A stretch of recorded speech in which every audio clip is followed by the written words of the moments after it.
in theory, you got to recognize that you went into your friend's birthday party and like a dictatorial carb Nazi went in there like, you can't eat 3 different types of pizza. It may very well be your birthday, but no, this is not acceptable in carb counting LA.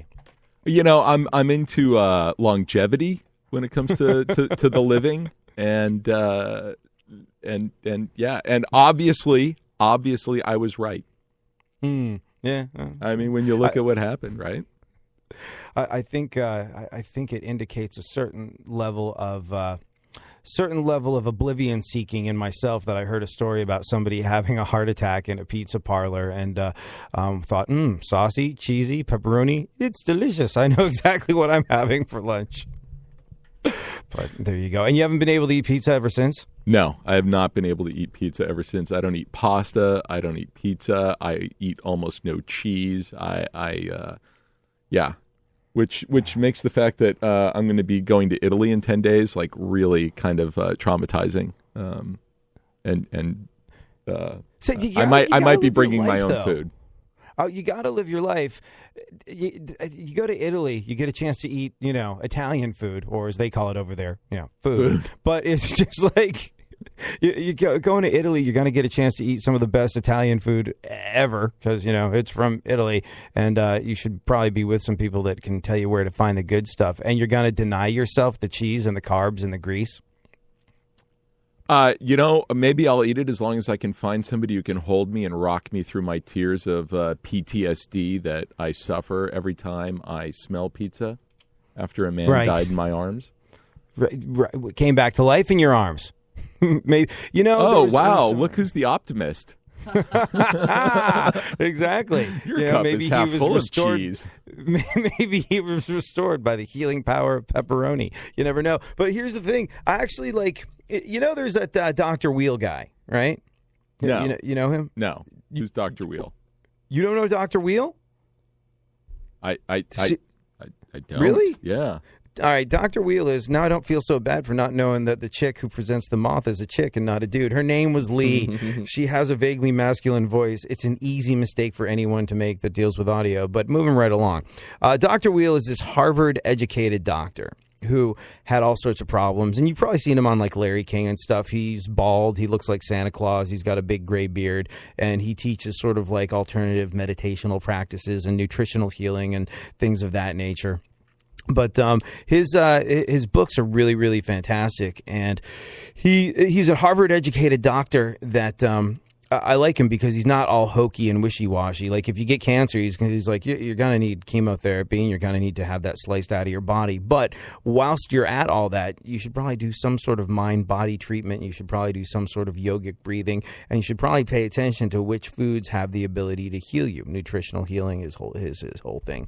And one of the things he talks about on a regular basis is the Mediterranean diet, which is less cheesy and more fishy, but it does involve pasta and sauce and things of that nature. And apparently there's something that happens with olive oil and tomatoes when they're combined and heated, like whatever cancer sort of like curing types of situation you get into something with vegetables or vegetable fruits that have high amounts of lycopene in them, that is only sort of increased and exacerbated when you heat it up with some olive oil. And he was like, this is why incidences of heart disease and cancer and things like that are so much lower in the Mediterranean community than they are in places like America. So it might be good for you. You never know. Well, I would think that if I was living somewhere in the Mediterranean and everything I was eating and was coming from locally sourced producers and it was all natural and it wasn't created in a lab somewhere and I was doing a lot of walking throughout my days, sure, it would have a much different effect on me. But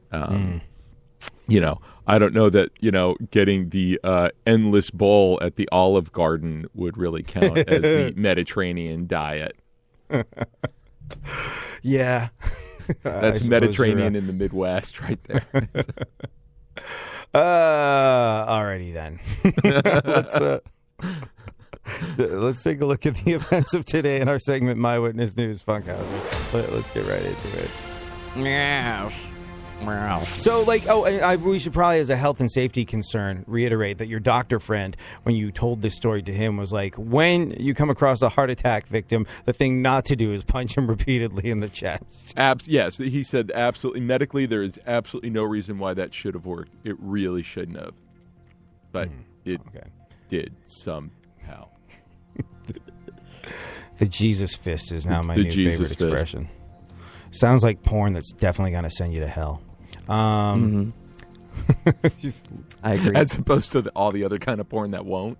Sounds like a series that goes to like 33. Jesus Fist 34. The Revenge. Jesus is back, and he's pissed. Blowing it with God 101. All right, then, Funkhauser. James Taylor has the first #1 album of his career. Mm-hmm. When he heard about it. You know why this is, right? I mean, Why? James Taylor is great, obviously. But I got to imagine that when he heard about it, he thanked everyone under the age of 50 for no longer buying albums. Because it's like, his fan base is not super quick with the download and the streaming. And this idea that music ownership is now an antiquated thing, and it's basically an all-you-can-eat buffet through different streaming sources for like $7.99. You can listen to all you want all the time. This is the reason why older artists now have like this tremendous ability to move the needle. They've, bands like the Eagles, bands like AC/DC, bands like Kiss can have #1 albums because their fans are all too old and decrepit to go out and steal the music or get it from some sort of streaming service. You can't box with God. It's not right, but I think that I would feel better if I could smash all your fingers so you could never touch a guitar again and make that horrible thing that you so laughably call music. That's not what the word music means, that's not how you use it. You gave it a shot, you tried your best just sucked without enough, so hang it up, just give it up. It's time somebody lets you know that you will never be good enough. You will never be one of us, you will never be good enough. You know James why? Taylor's on a seesaw.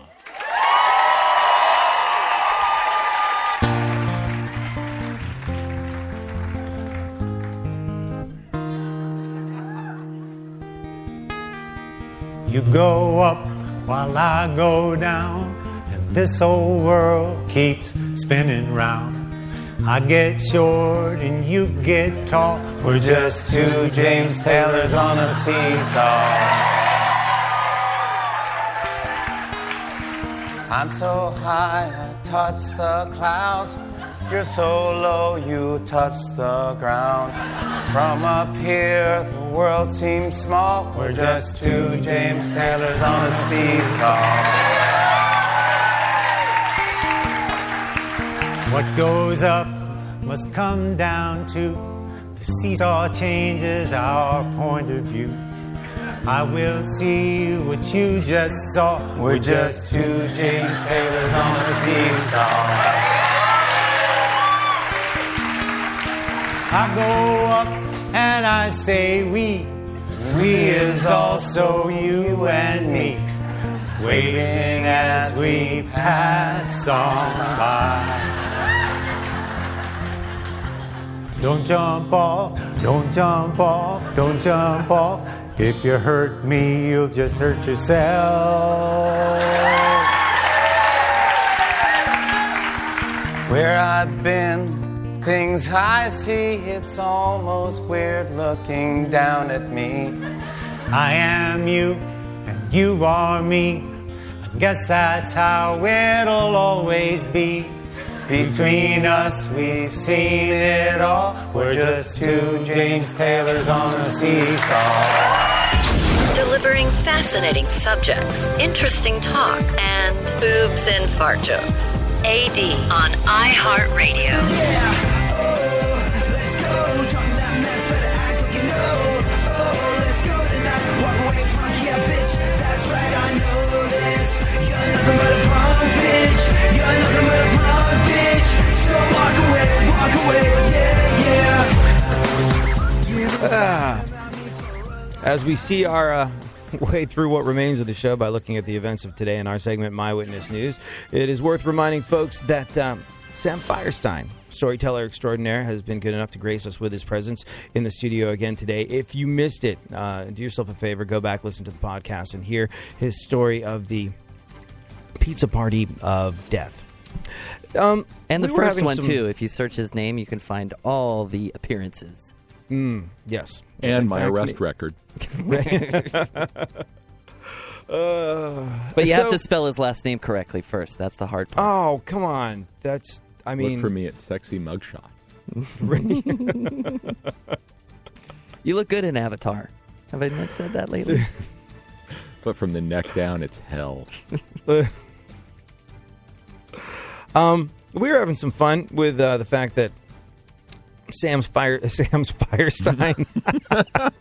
Sam Firestein's name is often mispronounced by people that know him. And, well, he said the best way to get around it was to just simply refer to him as he refers to himself. How do you refer to yourself, Sam? The Dirty Money Changer? No, the other one. Oh, Jew Burgerstein. Jew Burgerstein. And we live in a world where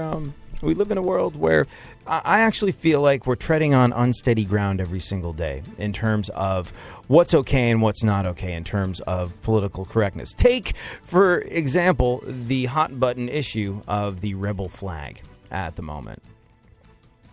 Were you aware of the connotations of the stars and bars back in the day growing up, Sam?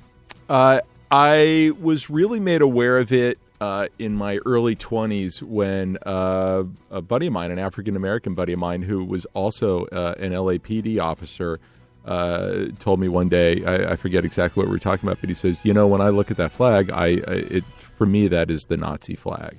And we had a long discussion about it. And from that point, he opened my eyes that it was, it was really from how he saw it, and he made total sense. And from that point on, I understood, and I got it, and I agreed with him.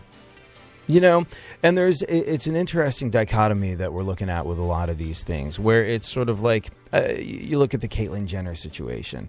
Absolutely 100,000,000% light needs to be shined on the situation of people that suffer from gender dysphoria, the people that feel as though they grew up in the wrong gender's body.